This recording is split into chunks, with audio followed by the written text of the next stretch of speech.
Police department.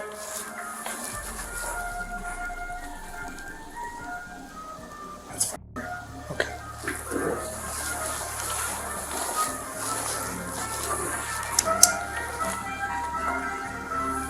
Why is this so creepy?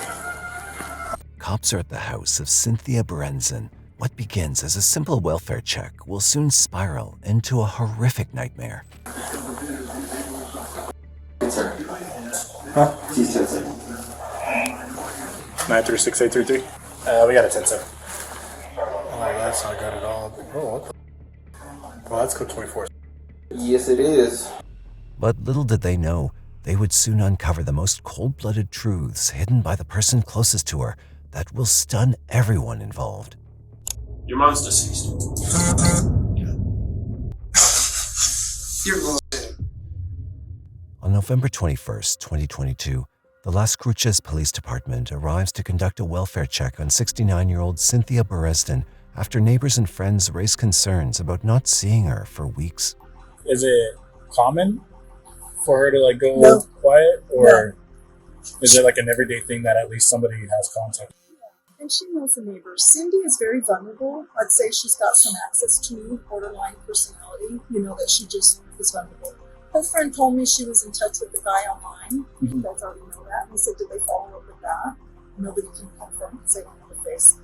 Based on a suspicious individual her relative mentions and the limited information available, officers proceed to check her home, but it would soon spiral into their worst nightmare. I heard from the bank, her bank, right here.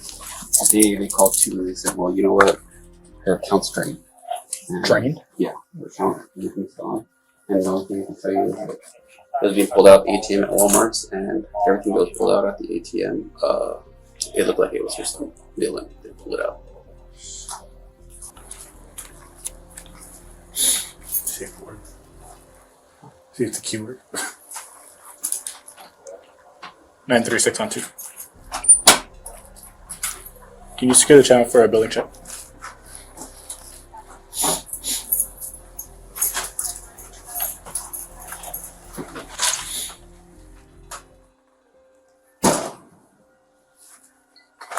Police department! Oh no. Police department! Anybody inside, can you come out with your hands up and empty, please?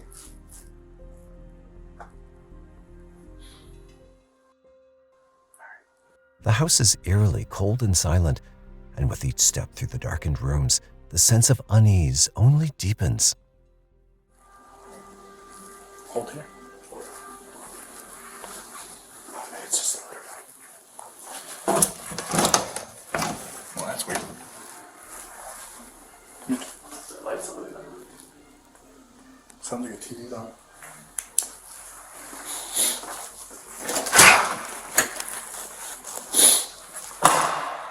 No cars.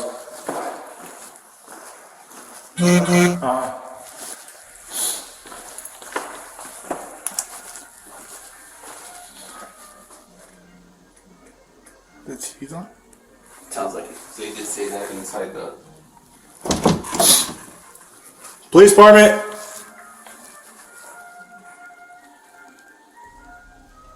That's fine. Okay. The locked door already raises concerns, but before opening it, they decide to look around to see if anyone is inside the house. And as their search continues, things only get stranger. Why is this so creepy?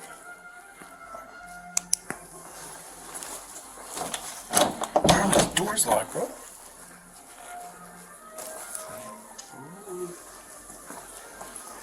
Sorry, I got one over here. Cabinet's all empty. Pantry's empty. We got 2 closed doors on the right.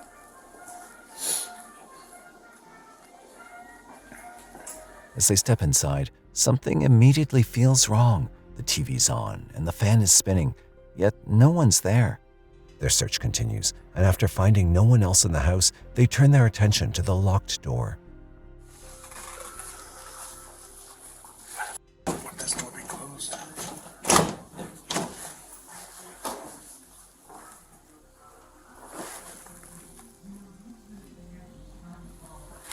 The door has a strange knob that won't open. They can't find a key, which only deepens their suspicion that something might be hidden behind it. When they finally manage to open the door, what greets them is pure horror, something beyond their imagination. Seems like somebody.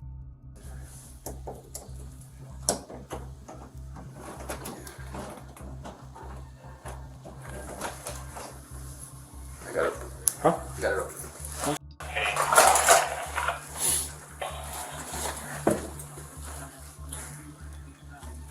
That's all over.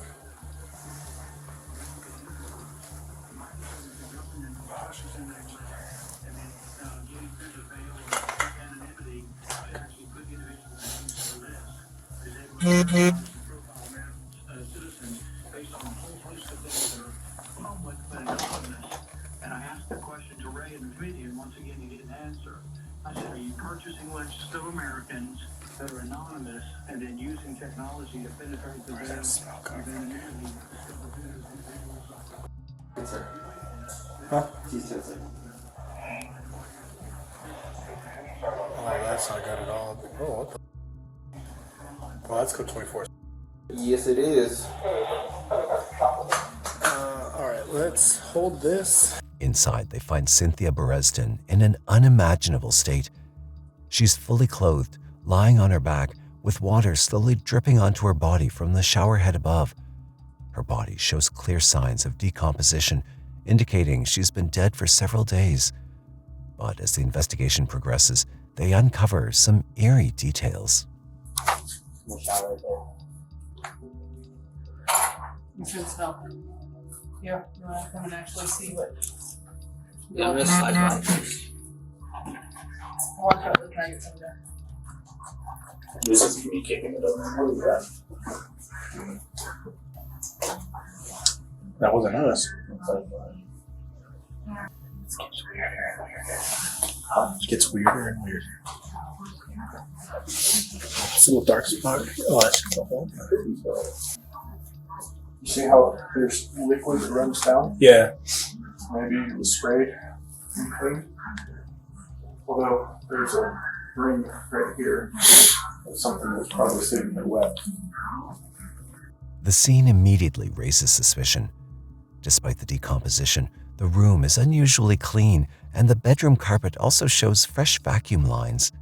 There's no signs of forced entry, indicating she knew the intruder. As they continue their investigation, things only get weirder. There was this box right here that we saw. We don't know what it's to, but the lock is off and the wires are disconnected. I don't know what it is. This sounds weird.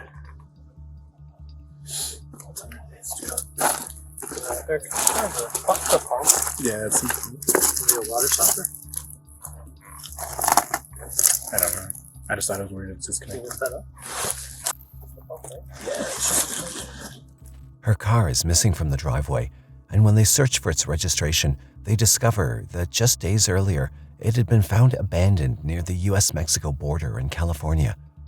Inside the vehicle were her 4 dogs, but Cynthia was nowhere to be found. Now, with no leads on the intruder, officers turn to the neighbors, hoping to uncover any information that might explain why someone would want to harm Cynthia, and they're about to get a glimpse of their first real suspect. She's come to the house several times for help. What did she come to your house for? Like she's come for help. She's come for money. What is she? Tell me more about her coming for help. Oh yeah, so the son's more decent. Like, She told you that, or have you seen it, or seen it, heard it. how have you seen it?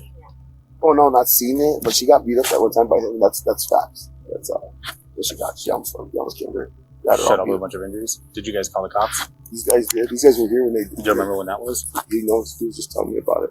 Okay. I didn't never know.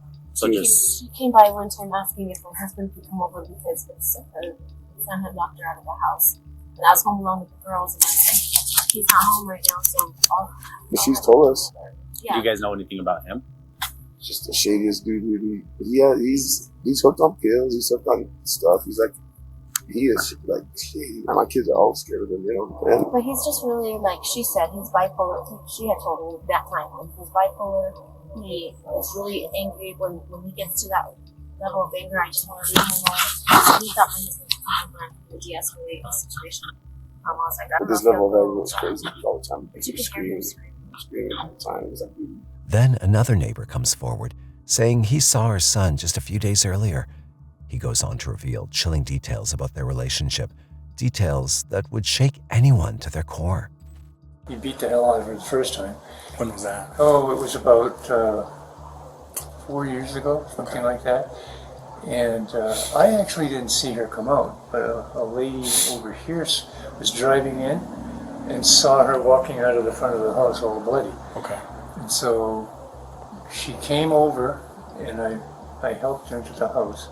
You helped the young lady over here? Yeah. Okay. And, So she came to your house after that. I don't think she knew where she was going, and nobody was around. So, and we kind of tried to clean her up, and I said, "Well, what happened?" You know, and she said her son beat the heck out of her. Okay. And I said, "Well, what did he do?" He said, "He took her face and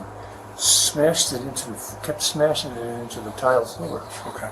But then the neighbor reveals something that suggests this case is far more complicated than it first appeared. She took out a restraining order against him until 2032. Okay. So he wasn't supposed to be in the house. I didn't know that, but he's been in the house, back in the house for at least 2 years or 2 years. Okay. And he's kind of a weird guy. Okay. When's the last time that you've seen him? I saw him last Monday take the garbage out. Okay, you saw him take the trash out? Yep.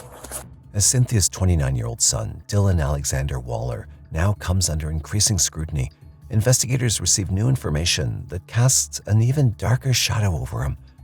It's revealed that Cynthia's bank accounts have been drained, and ATM surveillance footage shows a man who looks oddly similar to Dylan repeatedly withdrawing cash. But it isn't until nearly 5 months later, in April 2023, when investigators finally catch a breakthrough as they receive information about him being arrested on unrelated charges. With Cynthia's murder case still open and unanswered questions piling up, detectives arrange an interview with them. But it's just the beginning of disturbing revelations involving more than one person. When was the last time you lived with your mom?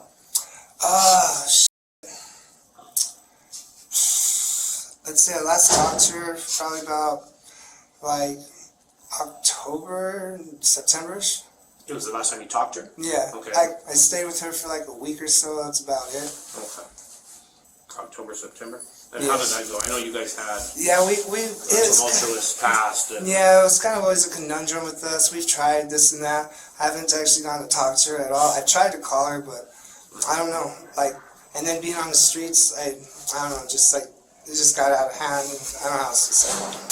Just us not having, like, you know how to say, good morals anymore. We always were getting on each other's cases, just being around each other too much. good vibes together. Yeah, and then finally, like, even when I saw her, I said, "Do you think I could probably stay here?" She's like, "I don't think it's a good idea." And I was just like, "All right." Outside of that, did you guys have any other dealings, phone calls, Can't really say. like supplement stuff? Did she send you money? Oh, no.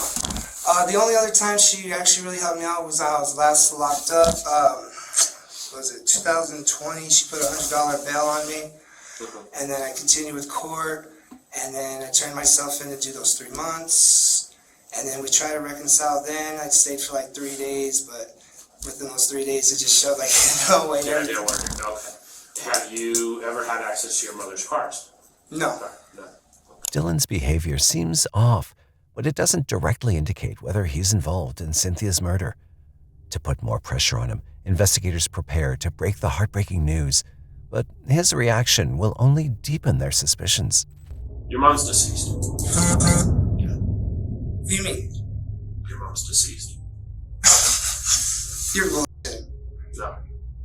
So, How could she be deceased? your mom was found November 21st of last year at her house.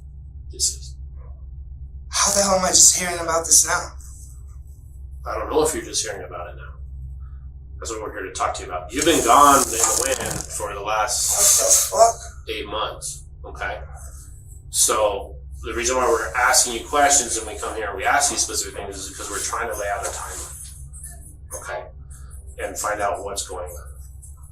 Dylan's reaction to his mother's death seems strangely detached, raising even more red flags.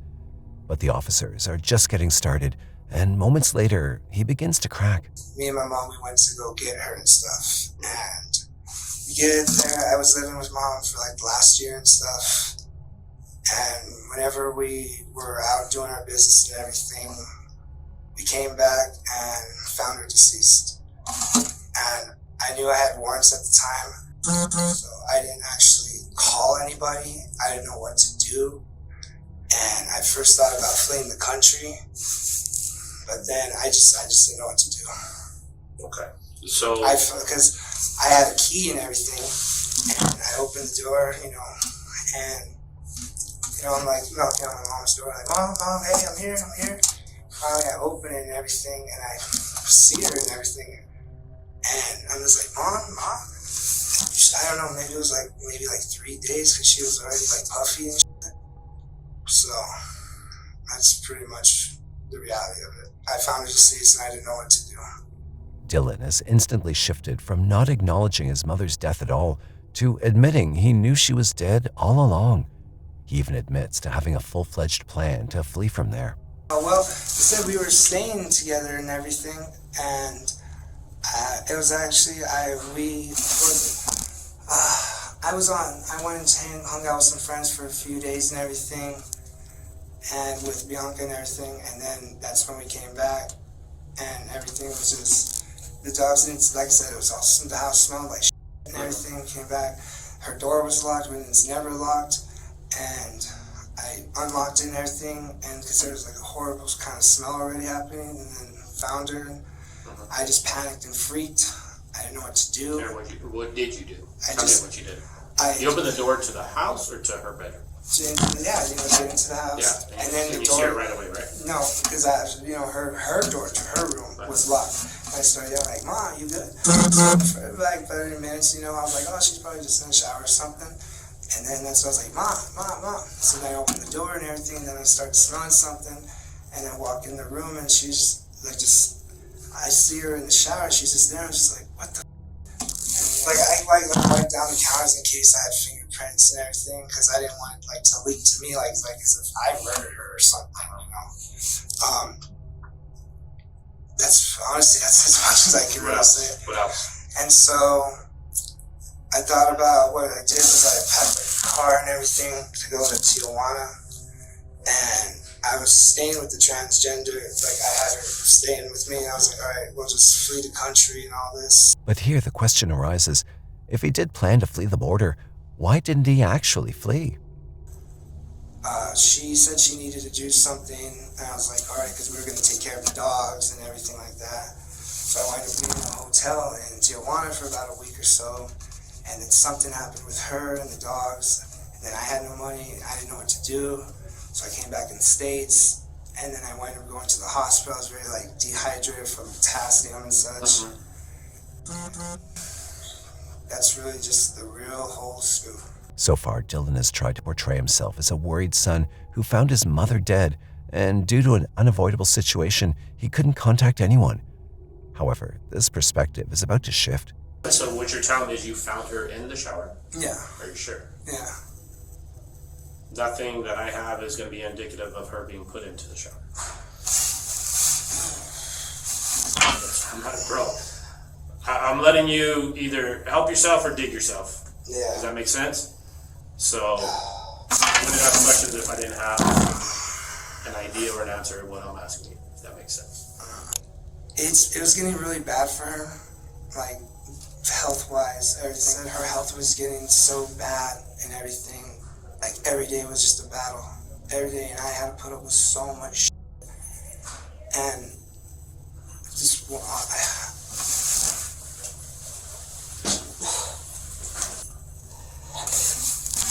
I thought I was doing what I thought I was doing the better for her. Because I never thought I could never see my mom in prison. I loved my mom. I loved her. I didn't do it to take money, to try and get the house or anything.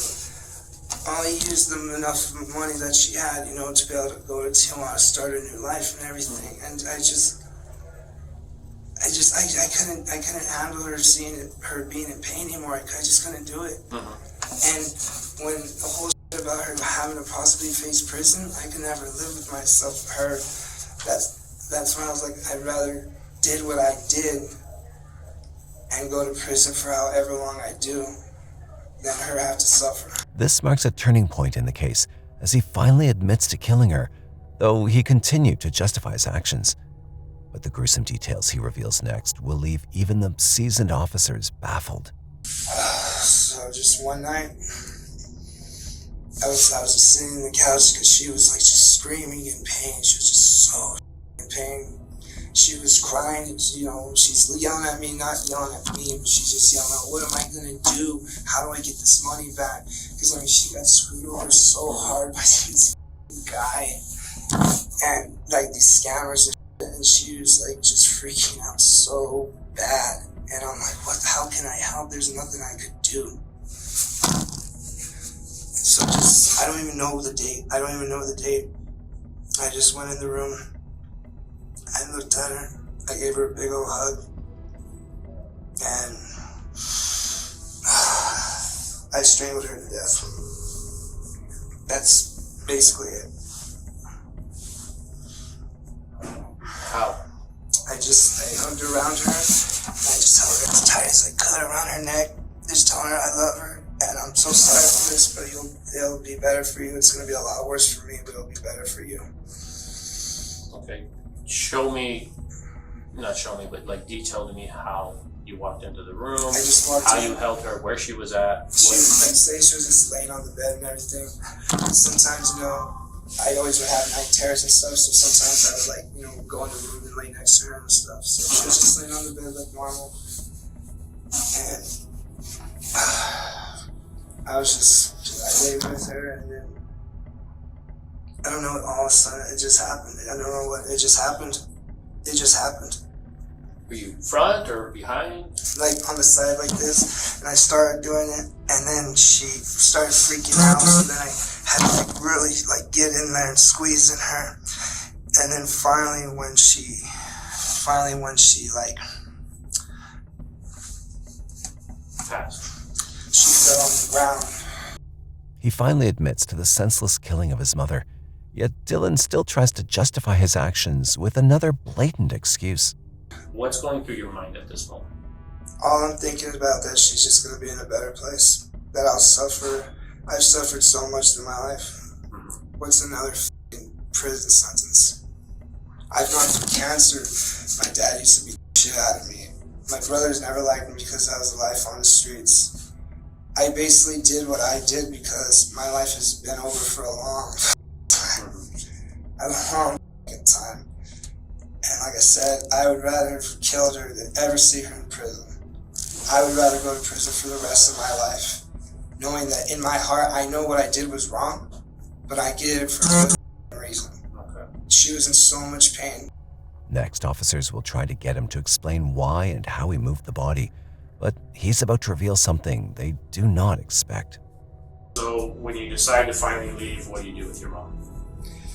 I thought maybe if I moved her into the shower, it would just look like as if she slipped and fell. You'll probably find fingerprints around her arms because I had Bianca finally help me move her into the shower. So that's some more of the truth. But honestly, when I first did, I tried to use a bag, and then she fought me. And that's when I got my hands around her, and that's when I really started pushing it, and then with all my might. So then it kind of like wrapped around like this, and then just really like there was no like blunt trauma. I didn't bash her head in or anything. It was like I was trying to like say my goodbyes. Okay. The mention of someone helping him move the body makes the officer's ears stand up. He then reveals the person who is also involved in this bizarre act. You said you had to get Bianca to help you. Yeah. So when you moved her from the floor to the It was just normally like I was like grabbed her wrist and just went like that. Put her in the shower. The ankles, and so then put her in the shower and everything. I kind of put the bag on her face because I couldn't bear to look at it. So then, the day that we were to take off and everything, I went in the shower. I could already smell her, like, just whatever. And then when I pulled the bag off, my hand was shaking so bad because like maggots were already forming. And then I kind of just sprayed her down with some chemical cleaner. I don't know which one it is. And then just turned on the faucet, and that was it. Describe how she was laying in the shower. Just like that. Was she flat? Was she Yeah, propped just up? like her head was a little bit against the back part, and it was just like that. With the lotion, like the conditioner bottle, that maybe she like was going in to turn on the water, then slipped and fell. The trans woman he'd been with at the time had helped him move the body, but Dylan's horrors don't stop yet. You said you were trying to use the bag at first? Yeah, because I thought maybe if I used the bag, it wouldn't show my handprint, so it wouldn't lead to me right away. But the more she fought, and when she freaked out that what I was trying to do, you know, she screamed out like, "Help me, Jesus," and everything. And I was like, if I leave now, she's definitely gonna call him. That's attempted murder. So then I was like, just do it. And that bag? It was just like a black normal bag, like a trash bag. A big hefty bag? Yeah, like a big hefty one. Oh. But she's always been a tough one. Oh, she's always been a tough one. What did you do with that bag? Like everything else, just threw it away. Okay. Dylan's reaction suggests that he sees himself as his mother's savior, and he even goes so far as to demand a reward for it. If you guys could put in a word, I would. I want to do federal. Okay. Because, I mean, pretty much I'm going to be doing federal, so, and then the prior charges I have is with the state. I'm not a bad person. I'm not a bad person. In my heart, I really felt like I was doing something good for her. I really did. It was just the way that it had to be. As the interview ends, he expresses some emotions for his mother, but none of it stops him from committing the unthinkable. Any messages you want us to relay to anybody? No, not everybody hates me. All my brothers, they never liked me. Her family doesn't like her. They don't like me. It's literally just been me and her. It's only been me and her. Right? But she needed help a lot. I needed help too. So she would hide me and this and that, you know. Just a roller coaster. Yeah. Okay. Despite his claims, officers find that Cynthia had no financial burden or health issues, suggesting it was purely his own psychotic mind in charge. In December 2024, Dylan Waller is convicted for first-degree murder and tampering with evidence by a jury. On February 10, 2025, he's sentenced to life in prison for murder and an additional 3 years for tampering with evidence.